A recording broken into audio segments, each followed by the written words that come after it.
அன்பே சிவம் மனமே குரு என்றுணர்த்திய குருவே போற்றி.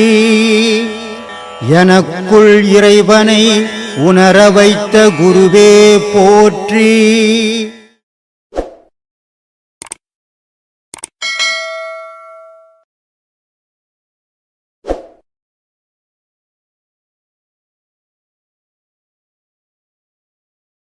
பார்த்தேன், கடவுளை சேவித்தேன், கடவுளை கும்பிட்டேன், கடவுளை எனக்கு நல்ல வழி காட்டினார், கடவுளை என்னை கை விட்டுட்டார் அப்படின்லாம் பேசுகிறாங்க. கடவுள் எந்த மனிதனுக்கும் நல்வழி காட்டுறதும் இல்லை, கடவுள் எந்த மனிதனையும் அழிக்கிறதும் இல்லை, கடவுளுக்கு அது வேலையும் இல்லை. நம்ம செய்த நன்மை தீமைகள் நம்ம வாழ்க்கைக்கு அடிப்படையாக அமையுது. நம்ம எவ்வளோ இந்த பிறவியில் என்னென்ன நன்மைகள் செய்கிறோமோ அதுக்கேற்ற மாதிரி அடுத்த பிறவி அமைப்போது. போன பிரிவில் எவ்வளோ நன்மைகள் செய்தோமோ அதுக்கேற்ற மாதிரி இந்த பிரிவில் வாழ்க்கை அமைஞ்சிருக்குது. இங்கே கடவுளுக்கே வேலை இல்லை. கடவுள் நம்மெல்லாம் நல்லா வாழணும்னு தான் நம்மளை படைத்தான்.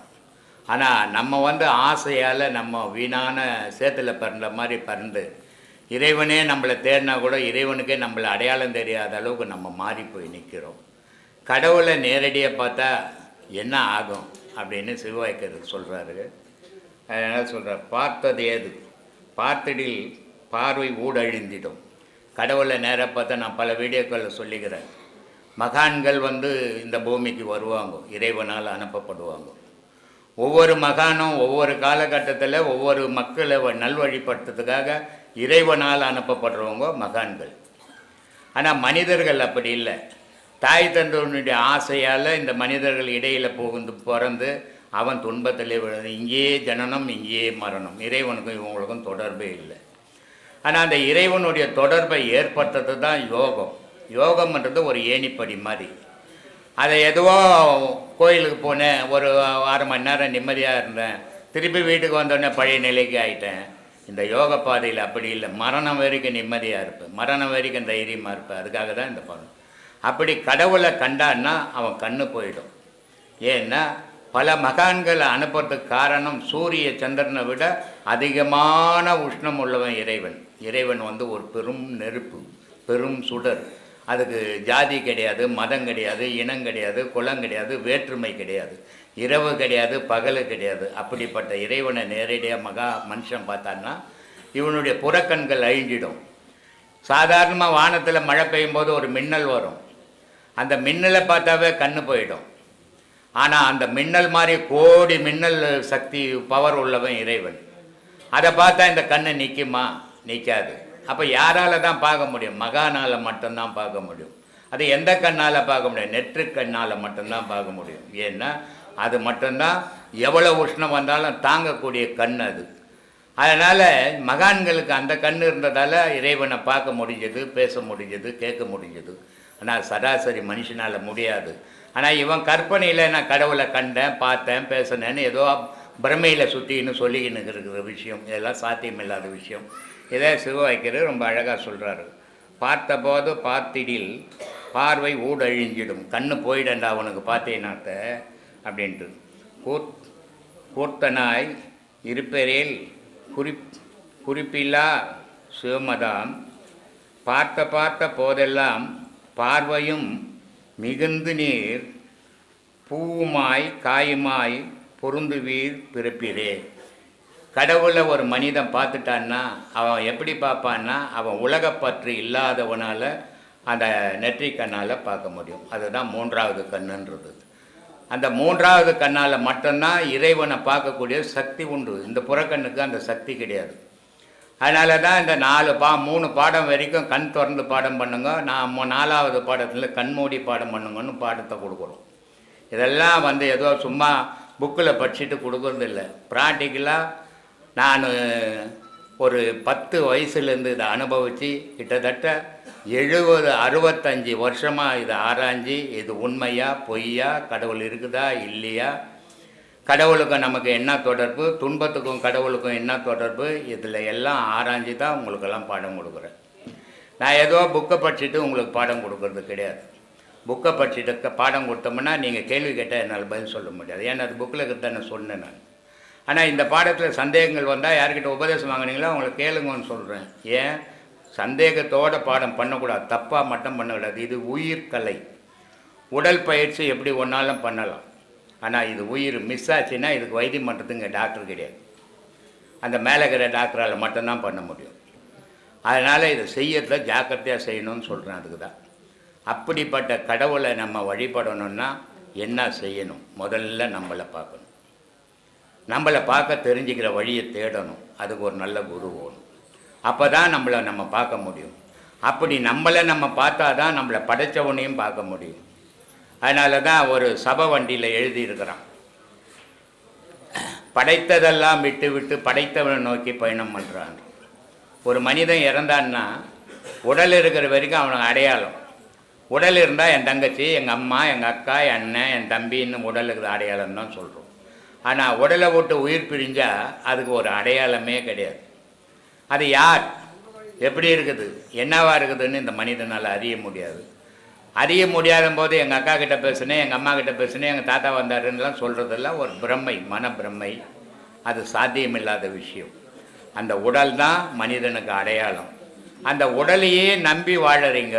அந்த உடலை மறங்க, உயிரை நினைங்க. உயிர் அழியா பொருள், உடல் அழியிற பொருள்.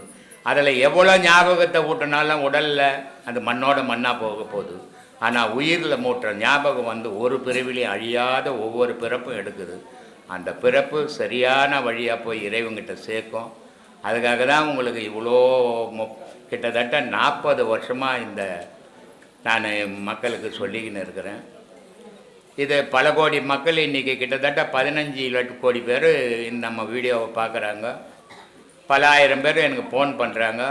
வெளிநாடுகள்லேருந்து நிறைய சீடர்கள் கிட்டத்தட்ட ஒரு 5 வருஷமாக வந்துக்கின்னு தான் இருக்கிறாங்க.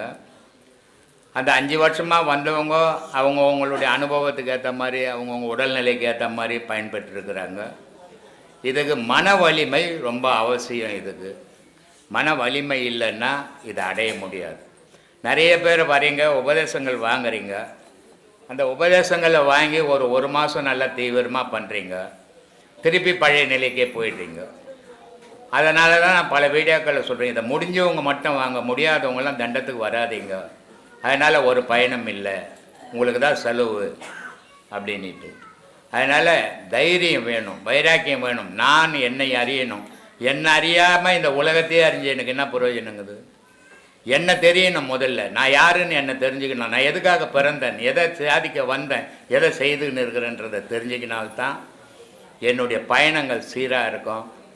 அந்த பயணத்தினுடைய முடிவு இறைவனுடைய பாதத்தில் இருக்கணும். அதுக்கு இந்த பாடம் அவசியப்படுது. அதனால் சீரான முறையில் போங்க, நல்ல வழியை உங்களுக்கு காட்டும். ஆத்மானங்கம்மா. ஆத்ம பாலம் என்னன்னா, ஆத்ம ஞானம்னா என்ன? இது ரெண்டும் வேற வேறையா இல்லை ரெண்டுமே ஒன்று? ரெண்டும் வேறு வேறு பொருளுமா. ரெண்டும் வேறு வேறு பொருள். இப்போ நான் உழைக்கணும்னா எனக்கு என்ன தேவை? உழைச்சா ஊதியம் கிடைக்கும். உழைச்சோம்னா ஊதியம் கிடைக்கும். ஆனால் உழைக்கிறதுக்கு ஒரு பொருள் வேணும். பலம் இல்லைன்னா உழைக்க முடியுமா? முடியாது. அப்போது இந்த ஆத்ம பலம்ன்றது ஆத்ம ஞானத்தை அடையத்துக்கு சக்தி கொடுக்குது. புத்தர் என்ன பண்ணார்? அரண்மனையில் இருந்தார். அரண்மனையில் இருக்கிற வரைக்கும் அவருக்கு எதை பற்றியும் தெரியாது. நல்லா சந்தோஷமாக உலகமே இப்படி தான் இருக்கும் பொழுது, அரண்மனையில் எப்படி இருக்குதோ அதே மாதிரி தான் உலகம் ஃபுல்லாக இருக்கும் பொழுது நினச்சி ஒரு வாழ்க்கையை வாழ்ந்துட்டார். ஆனால் என்றைக்கோ ஒரு நாள் தெய்வாதீனமாக ஊருக்குள்ளே வந்துட்டார். ஊருக்குள்ளே வந்தவொடனே என்ன பண்ணுறான்? போனும்போது நோயாளி போகிறான், வயசானவங்க போகிறான். அப்போ அவருக்கு ஒரு கேள்வி வருது, என்னடா இது இவ்வளோ காலம் நம்ம இருந்தோம், இது வரைக்கும் பார்க்காத வடிவெல்லாம் இந்த உலகம் இருக்குதே, இதெல்லாம் என்னான்னு மந்திரிகிட்ட கேட்குறாரு. வயசானவங்க எல்லாரும் இப்படி தான் ஆவாங்க, அப்போ நான் கூட ஆவனா? ஆமாம், நீ என்ன எல்லாரும் அப்படி தான் ஆகணும். எல்லாருக்கும் இதே மாதிரி வயசாகும், எல்லாரும் இப்படி கூணு விழுந்துன்னு போக வேண்டியது தான். அப்போ பணத்தை பார்த்தோன்னா என்ன இப்போ பணம் போகுது, என்ன செத்துருவாங்களா? ஆமாம் சாவாங்க தான். அப்போ நானும் செத்துருவேண்ணா? நீ என்ன எல்லாரும் சாவாங்க. நோயாளி வரேன் அவனுக்குண்ணா, உடம்புனா நோய் இருக்கும்பா. அப்போ எனக்கும் நோய் வருமா? ஆமாம் வரும். அப்போ இந்த மூணுமே நிரந்தரம்னா இந்த வாழ்க்கை சரியா அப்படின்னு ஒரு கேள்வி வருது அவருக்கு. அப்போ இந்த வாழ்க்கை சரியில்லைன்னு அவர் விட்டுட்டு கிளம்புறாரு. எதை தேடி போனாரே? வாழ்ந்த வாழ்க்கை தவறுன்னு தெரிஞ்சு போச்சு. வேறு ஏதோ ஒரு பொருள் இருக்குது, அதுக்கு பேர் ஞானம். அப்போ அந்த ஞானத்தை அடையணும்னா நான் காட்டுக்கு போகிறேன்னு அரண்மனையை விட்டுட்டு போயிட்டார். இப்போ அந்த ஞானத்தை அடையத்துக்கு போனார். அது போகிறதுக்கு எது காரணமாக இருந்ததுன்னா அவரோட ஆத்ம பலம். ஆத்ம பலம் இல்லைன்னா அந்த ஞானத்தை அவரால் அடைஞ்சிருக்க முடியாது. போனவர் பாதி வழியிலே முடியாமல் வந்துட்டு இருப்பார். அவர் அந்த போன வேகத்தில் என்ன பண்ணுறாரு? ஒரு அரச மரத்துக்கு கீழே உட்காந்துக்கின்னு கடுமையான தவம் இருக்கிறாரு. சாப்பாடு இல்லை, ஆனா அவர் குரு யாரும் இல்லை அப்போ. யாரும் கிடையாது. அவருக்கு புரிஞ்ச வழியில் அவர் போயிட்டாரு. அவர் புரிஞ்ச வழியில் இதுதான் ஒரு பாதை போட்டுன்னு அவர் போயிட்டார். வைராகமாக இருக்கிறாரு, மோட்டுத்தனமாக. தண்ணி இல்லை, சாப்பாடு இல்லை, எதை பற்றின சிந்தனம் இல்லை, உடல் பற்றி சிந்தனம் இல்லை, ஏதோ ஒன்று இருக்குது, அது எனக்கு தெரிஞ்சவனும் போய் வைராகமாக உட்காந்துட்டாரு ஒரு அரச மரத்துக்கு கீழே. தவம் இருக்காரு, உடம்பு மெலிஞ்சு போச்சு. ராஜா மாதிரி இல்லை, இப்போ பிச்சைக்கார மாதிரி மோசம் ஆகிட்டார். தோலெல்லாம் வத்தி போச்சு, அந்த அளவுக்கு ஆகிட்டார். அப்போது ஒரு அசரீரி மாதிரி ஒரு வாக்கு ஒன்று வருது. வீணையோட நரம்பை அதிகமாக முறுக்குனா அறுந்துடும், கம்மியாக முறுக்கணும்னா நீ மீட்டும் போது இசை வராது. அளவோடு வச்சுக்கடா, அப்போ தான் இசையாக இருக்கும், அந்த வீணை வந்து மீட்டுறதுக்கு வசதியாக இருக்கும் அப்படின்றாரு. அப்போ தான் இவருக்கு ஒரு விஷயம் புரியுது, இந்த உடல்ன்றது ஒரு வீணை. இதை போட்டு முறுக்குனா அறந்துட்டு எதுக்குமே உதவாத போயிடும். இல்லை ஒன்றுமே பண்ணாமல் விட்டுட்டா அதுலேருந்து இசையும் வராது. அப்போ ரெண்டுமே நடக்கணும்னா என்ன பண்ணணும், ஒரு அளவோட நான் தானத்தையும் தவத்தையும் பண்ணணும். இந்த தியானமும் தவமும் பண்ணணும்னு அன்னிலேருந்து அந்த தவத்தை கலைக்கிறார். அந்த இடத்துல தான் அவருக்கு ஞானம் ஆத்ம பலம். அப்போ உக்காஞ்சார் பாருங்க, அதுக்கு காரணமானது ஆத்ம பலம். அதோட முடிவான ஞானத்தை அடையறதுக்கு காரணமானது அந்த ஆத்ம பலம் தான். இப்போ இவ்வளோ பேர் எதுக்காக வந்துக்கிறோம், ஆத்ம பலம் இருக்கிறதுனால இன்னி வரைக்கும் நிற்கிறோம். நான் ஞானத்தை அடைஞ்சிட்டோம் இல்லையே, ஆனால் ஆத்ம பலம் நம்மக்கிட்ட இருக்கிறதுனால தான் என்ன ஆனாலும் மலை மாதிரி நிற்கிறோம். இந்த ஒன்றை வச்சுக்கின்னு தான் ஆத்ம ஞானத்தை நம்மளால் அடைய முடியும். அதுக்கு தான் இப்போ டெஸ்ட் வச்சுக்கிறாரு. நம்மளுடைய பலத்தை சோதித்து பார்க்குறாரு. பலம் இருக்கா, வரும்போது குருன்னாங்களே, இப்போ ஒரு சோதனை கொடுத்தவொடனே அதே மாதிரி இருக்கிறாங்களான்னு இப்போ நம்ம ஆத்ம பலத்தை சோதிக்கிறாரு. சரிங்களா? அப்போ பலம் வேற, ஞானம் வேற. ஞானத்துக்கு அடிப்படை இந்த பலம் இருந்தால் மட்டும்தான் சாத்தியம். அதனால தான் யாரோட வாழ்க்கையில் எவ்வளோ கஷ்டம் இருந்தாலும் இந்த நிலையிலேருந்து வலுவாமல் போகிறதுக்கு காரணம் அவங்க மனசில் அந்த ஆத்ம பலம் இருக்கிறதுனால தான். அது இல்லைன்னு சொன்னால் அவங்களால புரிய முடியாது. எல்லாம் சரியாக இருக்குது என்னை சுற்றி, நான் போகிறதுல ஒரு பிரமாதம் ஒன்றுமே கிடையாது. ஆனால் என்னை நடக்கவே விட மாட்டேங்குது, குடும்பமோ இந்த உலகமோ என்னை நடக்கவே விட மாட்டேங்குது. ஆனால் நான் நடந்தே போகிறோம்ல, அதுக்கு வேணுமே இந்த பலம் இல்லைன்னா போக முடியாது. அப்போ ஆத்ம பலமும் ஞானமும் வேறு வேறு. சரி, நன்றி. ஆத்மா.